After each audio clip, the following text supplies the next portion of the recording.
भगवान ने ये दुनिया क्यों बनाई? ये प्रश्न हम सब के मन में कभी ना कभी आया ही होता है।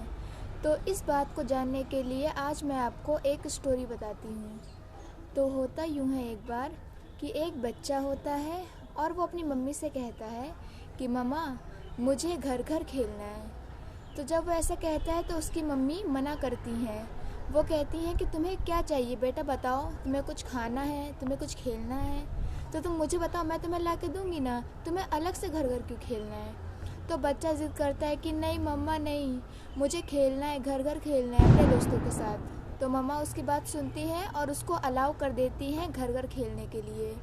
तो अब बच्चा अपने दोस्तों के साथ घर घर खेलता है। उस घर घर में कुछ लोग माँ बाप बनते हैं, कुछ बच्चे बनते हैं। तो ऐसे वो लोग घर घर का गेम खेलते हैं। फिर घर घर का खेल खेलते खेलते उस बच्चे को भूख लगती है और वो अपने मम्मा के पास जाता है और कहता है कि मम्मा, मुझे भूख लगी है, मुझे खाना दो ना। तो जब उसकी मम्मा ये बात सुनती हैं तो वो कहती हैं कि बेटा, आपको तो मम्मा की ज़रूरत ही नहीं है, आपको तो घर घर खेलना है। तो बच्चा रोता है, वो कहता है नहीं मम्मा, मुझे भूख लगी है, मुझे खाना चाहिए। तो उसकी मम्मी उसको प्यार से अपनी गोद में ले लेती हैं और उसको खाना खिलाती हैं। तो इसी प्रकार हम लोग भी हैं। इसी तरह हम भी उस बच्चे की तरह इस दुनिया में घर घर खेल रहे हैं, जहाँ पे हमारे मम्मी पापा, हमारे भाई बहन हैं और हम भगवान से बहुत दूर हैं।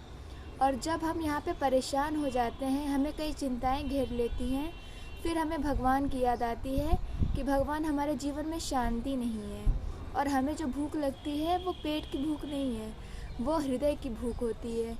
क्योंकि इस संसार में हमारी जो शांति होती है वो खो जाती है। इसी प्रकार जो हम लोग हैं वो बच्चे हैं और जो भगवान है वो हमारे माता पिता हैं। और हमारे पास चॉइस होती है कि हम या तो भगवान से प्रेम करें या तो उनसे प्रेम ना करें, या तो आई लव गॉड या तो आई लीव यू गॉड। जब हम आई लव यू गॉड की जगह आई लीव यू गॉड चुनते हैं तो हमें इस संसार में सफ़र करना पड़ता है, परेशानियों का सामना करना पड़ता है। जैसे वो बच्चा अपनी माँ के बिना खुश नहीं रह सकता, ऐसे हम भी भगवान के बिना खुश नहीं रह सकते। फिर जब हम आई लीव यू गॉड से आई लव यू गॉड की तरफ बढ़ते हैं तो हमारे जीवन में सुख आता है, खुशी आती है और शांति भी आती है। और ये संसार इसीलिए बना है ताकि हमने जो चॉइस कर रखी है आई लीव यू गॉड, वो यहाँ पे जब हम परेशान होंगे इस संसार से, फिर हम लोग आई लव यू गॉड की तरफ बढ़ पाएंगे और भगवान से प्रेम करेंगे। इसीलिए ये संसार का निर्माण हुआ है। जय माता दी।